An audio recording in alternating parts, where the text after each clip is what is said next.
ہمیشہ اس بات کو ذہن میں رکھیے گا کہ جتنے بھی ینگسٹرز صحابہ ہیں، اور زیادہ تر صحابہ جو ہیں نا، اگر آپ غور کریں تو تاریخ میں ان کی عمریں جو ہیں وہ تعداد میں 60% صحابہ جو ہیں وہ بڑے کم عمر کے ہیں، 30 سے کم عمر کے ہیں۔ یہ دین آپ تک اسی لیے پہنچا ہے کیونکہ ان لوگوں نے جہد کیا، انہوں نے اس کے اوپر استدلال کیا۔ انہوں نے رسول پاک سے پوچھا جب جا رہے تھے حضرت معاذ بن جبل، کیا کرو گے؟ میں قرآن سے لوں گا، میں حدیث سے لوں گا، اگر نہیں ہوگا تو پھر اس کے پیراڈائم میں اجماع کروں گا، میں اپنی سنت سے دیکھوں گا۔ آپ نے اس کے سینے پہ ہاتھ مارا کہ اللہ تعالیٰ تجھے برکت دے گا۔ یہ جو صورت ہے نا ٹو لرن، اس میں غلطی کو اپنا خدا نہ بنا لیں، غلطی کو اپنے راستے کا ایک صرف پتھر سمجھیں، اس کو ٹھوکر لگانی ہے اور آگے جانا ہے۔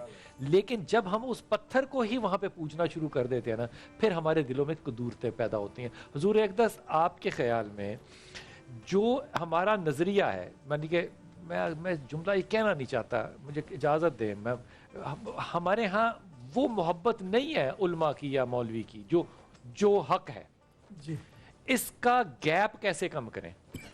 ظاہر ہے ابھی ہم بات کر رہے تھے، ہم کو کمیٹیوں کو علماء سے کوئی محبت نہیں ہے، اور اس کا ثبوت 8-9 ہزار کی تنخواہ ہے، 4 بچے سمیت۔ مجھے ایک بلڈر اپنے 2 بنگلوں کو چھوڑ کر مسجد بنانے کے لیے جو بنائی تھی نا، وہ لے گیا، میں گیا اس کے ساتھ، ایک کمرہ امام کے لیے اور اس کمرے سے ہی مؤذن کے کمرے کی گزرگاہ، پردے کا کوئی انتظام نہیں۔ میں نے پھر اس کے بعد ان کو الگ بلایا اور دونوں کے الگ الگ بنایا، تو دونوں طرف سے محبت ہمیشہ دونوں طرف سے ہوتی ہے۔ اچھا، وہ جو بلڈر ہے نا جس نے اپنی 2 عمارتیں بنانے کے بعد مسجد بنائی، اس نے مسجد اللہ کی محبت میں نہیں بنائی، اس نے کہا ہے کہ جو گلٹ میرا پیدا ہوا ہے نا اس سارے مال کا، اس کے بدلے میں عمرہ کرنے تو جا نہیں سکا، تو یہ ثواب کمانے کے لیے مسجد جو ہے نا یہ میں بنا دوں۔ یہ سارا گلٹ کمپلیکس ہے، یہ گلٹ تھیوری ہے۔ شاہ جی، آپ کے پاس آخر میں آؤں گا۔ حضور، ہم رزلٹ لینے کے لیے کیا چیز معاشرے میں کریں، کیا نظام تعلیم دے؟ مثال کے طور پہ میں ان کا گریبان پکڑ سکتا ہوں، میں ایمانداری سے کہہ رہا ہوں، اور یہ میری حیا بھی کر لیں گے، لیکن میں ایک ایسی یونیورسٹی جہاں پہ کہ ہندوستان کے کپڑے پہن کے اور ان کے 70 کی دہائی کے ایکٹر بن کے لوگوں نے وہاں پہ ڈانس کیے، میں ان کے بچے کا بھی جا کے گریبان نہیں پکڑ سکتا۔ تو حضور، یہ گیپ کیسے ختم ہوگا؟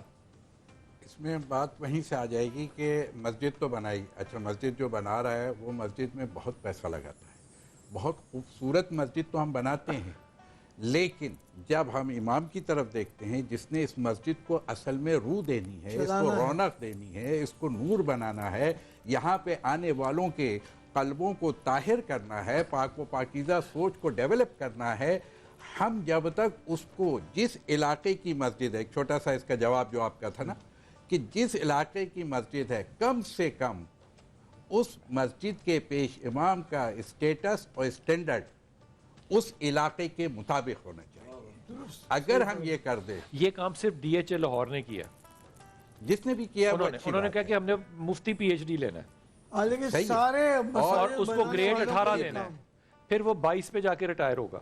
یقین کریں انہوں نے بہت اعلیٰ کام کیا ہے، اور وہاں سے پھر آپ ان کے پاس جا کے جب مسائل پوچھتے ہیں نا تو آپ کو لطف آتا ہے کہ یار بات سننے اور کہنے والا کتنے نفیس لوگ ہیں۔ جی فرمائیے۔ جی، اس میں اور اگر ہم آگے بڑھیں گے تو پھر اہل علم کے حوالے سے جو آج کام ہو رہا ہے، دیکھیے اصل مشکل کیا ہے کہ ساری چیز ہمارا دکھاوا ہو گیا ہے۔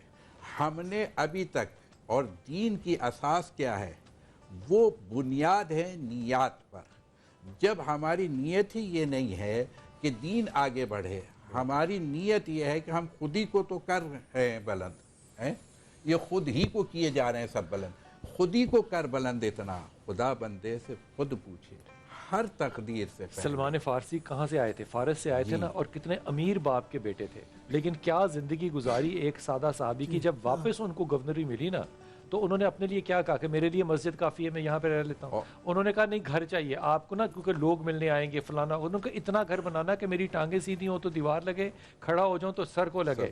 اب یہاں پہ صورتحال یہ ہے کہ میں آپ کو 36 صحابہ ایسے گنوا سکتا ہوں انکلوڈنگ امام علی کرم اللہ۔ جب ان سے کہا گیا حضرت عمر خطاب کو میں اس میں شامل کر سکتا ہوں، صرف لفظوں کا فرق ہے.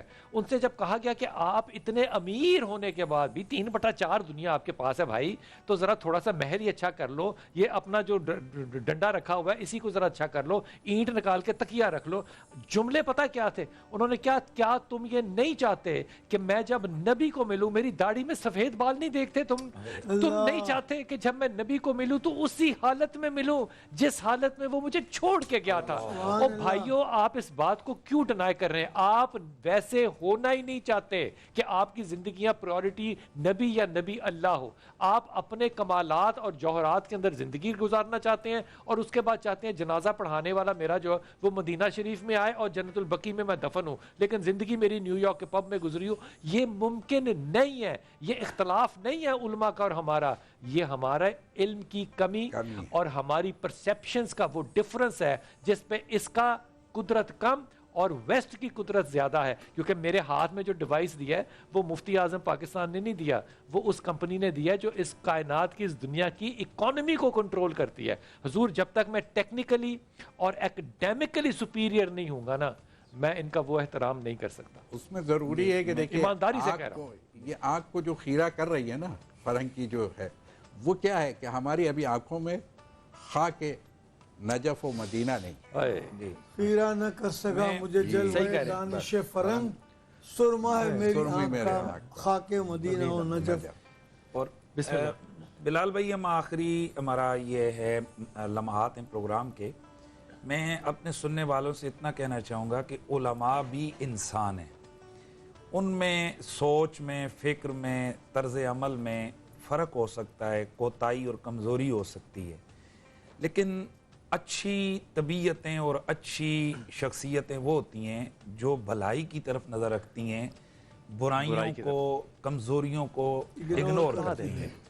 تو آپ اتنا سوچیں کہ جو لوگ اس قسمہ پرسی کے عالم میں اپنے دین کے معاملات کو دیکھیں، علماء نے، انگریز نے کس حالت میں دین کو پہنچایا تھا، یہ علماء خشک روٹیاں کھا کر انہوں نے پھر بھی اپنی مسجدیں نہیں اجڑنے دی. گرمی ہے، سردی ہے، ٹمپریچر اگر 50+ ہے، آپ کی مسجدیں آباد ہیں. اور پھر کبھی آپ میں سے کسی بھائی نے یہ غور کیا ہے کہ وہ جا کر عالم دین سے پوچھ لے کہ اس کے گھر میں سحری میں کیا پکتا ہے، اس کی افطاری کیا ہو رہی ہے؟ خدا کی قسم آپ ذرا اس کام پہ نکل جائیں گے نا.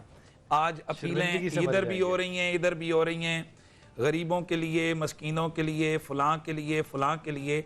کیا کسی ٹی وی چینل پر کبھی کسی نے یہ آواز سنی، کبھی کسی عالم دین نے سپیکر پہ یہ آواز اٹھائی کہ خدا کے لیے غریب ائمہ مساجد کا بھی خیال رکھیے، اپنے مؤذن کا بھی خیال رکھیے، جس کے پیچھے دن میں 5 بار جو تمہیں ڈی سی سے نہیں ملانے جاتا وہ تمہیں اللہ کے دربار میں پیش کرتا ہے. اللہ اکبر. کبھی سوچا ہے کہ جو خدا کے دربار میں آپ کو لے کے جا رہا ہے اس کی کیا حالت ہے اور اس کے سارے بھائی میرے پاس آخری 30 سیکنڈ ہے. آپ اپیل کریں تمام لوگوں سے کہ وہ اپنی اپنی مسجدوں میں جائیں اور اپنے امام کا حال جانیں اور جو اس کے لیے کر سکتے ہیں. بلال بھائی باخدا ہمیشہ میں نے یہ بولا ہے کہ خدا کے واسطے ان مولویوں کو، مفتیوں کو عزت دو، ان کو مقام پہ پہنچاؤ. آپ دیکھیں نا ہم نے ٹیچرز کے ساتھ کیا کیا ہوا ہے، جو ہم نے ٹیچرز کے ساتھ کیا وہی ہم سے بدتر ہم نے اپنے مولویوں کے ساتھ کیا ہوا ہے. پھر ہم کیا امید رکھیں گے اپنے مولوی سے؟ ہم اعتراض تو کر رہے ہیں. اچھا دونوں کے حوالے بچے ہیں ہمارے جی وہ خدا کے ولیو. بلال بھائی آپ مجھے خوشی بھی ہوتی ہے، افسوس بھی ہوتا ہے. ہمارے مولوی جو امریکہ UK میں آپ ان کو دیکھیں وہاں ان کو زندگیاں ملی ہوئی ہیں اور ایک اسلامی ملک کے اندر ان کو یہاں ملی ہوتی تو وہ امیگرینٹ نہ ہوتے. بالکل صحیح کہہ رہے ہیں مفتی صاحب کہ ان کے بیچاروں کیا پک رہا ہے، کیا کھا رہے ہیں، جا کر کے پوچھو تو صحیح. بالکل میں ایگری ہوں. اور لوگوں کو چاہیے محلے والوں کو کہ اپنی مسجدوں میں جا کر کے ان کا حال اچھا نہیں بہت اچھا کریں. اور اس بات کو میں آگے اس طرح سے بڑھا دوں گا کہ یہ حال جاننا ضروری اس لیے بھی ہے کہ حضرت علی علیہ السلام نے حضرت ابو ذر غفاری سے ایک جملہ کہا اور وہ جملہ یہ ہے کہ مجھے ڈر ہے کہ تمہاری غربت کفر کی طرف نہ لے جائے. ابو ذر غفاری کہہ کس سے رہے، کہہ کون رہا ہے؟ تو یقیناً اس کا جواب یہی ہے کہ یہ کسی اور کے لیے پیغام ہے، ابو ذر کے لیے پیغام نہیں تھا. یہ ہمیں اور آپ کو، معاشرے کو سمجھانا تھا کہ دیکھو اگر ابو ذر کے لیے میں یہ کہہ سکتا ہوں تو پھر اور لوگوں کا کیا وہ حال؟ جو چند ایک جس طرح کہتے ہیں کہ چند ایسی غلط مثالیں ہمارے سامنے آ جاتی ہیں جو ہمارے نوجوانوں کو اور مجھ جیسے لوگوں کو خاص طور پہ جو سیکولر تھاٹ کو زیادہ پریفرنس دیتے ہیں، وہ میرے خیال میں ان کو آئیڈیلائز نہیں کرنا چاہیے. میری ذاتی رائے میں بڑے ادب سے بات کہہ رہا ہوں، خدا کی قسم، میرے خیال میں جس چیز کی کمی ہے نا وہ صرف یہ ہے کہ میں اور آپ ناکام ہوئے ہیں، اس لیے قریشی بھی ناکام ہوا ہے. ہم کامیاب تب ہوتے جب ہم گھروں کے اندر اپنے بچوں کو ABC قاعدے کے ساتھ حضرت عمر خطاب کا اور حضرت ابو بکر کا، اماں عائشہ کا، اماں ختیجہ کا ہیرو ورشپ سکھاتے، صرف دین نہ سکھاتے، ہیرو ورشپ سکھاتے. وہ اپنی ماں میں، اپنی بہن میں، اپنی بیٹی میں، اپنی بیوی میں سیدہ عائشہ دیکھنا چاہتا. پھر وہ بچہ جو ہے نا وہ صحیح امام مسجد بنتا. کس نے روکا ہے کہ آپ DMG کریں؟ نہ کریں آپ یا کریں، آپ کی ثواب دید ہے. لیکن آپ مجھے کسی نے روکا ہے کہ میں جمعہ پڑھاؤں؟ بھائی میں خطبہ وہاں پہ روز ہر جمعے کو نہیں جا سکتا. جو جاتا ہے، جس کارپوریٹ ورلڈ نے آج تک کائنات میں چھٹی نہیں کی کبھی اتوار کی، یار خدا کے ولیوں وہ کھلا ہے، دھوپ ہو، دھند ہو، سردی ہو، گرمی ہو، پانی ہو نہ ہو. ابھی پچھلے دنوں میرے محلے میں پانی نہیں تھا، سارے محلے نے پانی اپنے اپنے گھروں میں ڈال لیا. اور مسجد میں جا کے جب وضو کرتے ہو تو تمہیں شرم نہیں آتی کہ تم مسجد کا پانی استعمال کر رہے ہو؟ یہ اپنے آپ کو ڈیفینڈ کرنے میں کمزور ہے. میں خدا کی قسم سچ کہہ رہا ہوں، ہم ان کے اوپر چڑھائی کرنے میں تیز ہیں، یہ ڈیفینڈ کرنے میں اپنے میں ایگزامپل کے طور پہ چاہوں گا کہ ہمارے علماء کی ٹیم جائے، اور میں آپ سے درخواست کروں گا، نہیں ہے، نرم ہے، نرم ہے. میں چاہوں گا کہ یہ لوگ لے کر جائیں ہمیں عراق اور ایران، اور ہمیں بتائیں کہ وہاں کے لوگ کس طرح اپنے اماموں کے ساتھ اور اپنی مساجد کی حفاظت کرتے ہیں، اپنے دین کے ساتھ کس طرح سچے ہیں. اور بھائی تمہاری مسلک ہو الگ، مجھے اس سے کوئی غرض نہیں ہے، لیکن آپ کے پاس جو کیس سٹڈی ہوگا، اس کا جو محرم ہوگا، اس کا جو محور ہوگا، وہ دین ہوگا. میں ایمانداری سے سچے دل سے کہتا ہوں کہ آج اگر میں اپنے امام کا احترام نہیں کروں گا نا، کل میری اولاد اپنے باپ کا احترام نہیں کرے گی. آپ اس بات کو سنجیدہ لیں اور کلام سنیں. اور بسم ماں اللہ. باپ کا احترام کو یہی اس میں حضرت علی کا کلام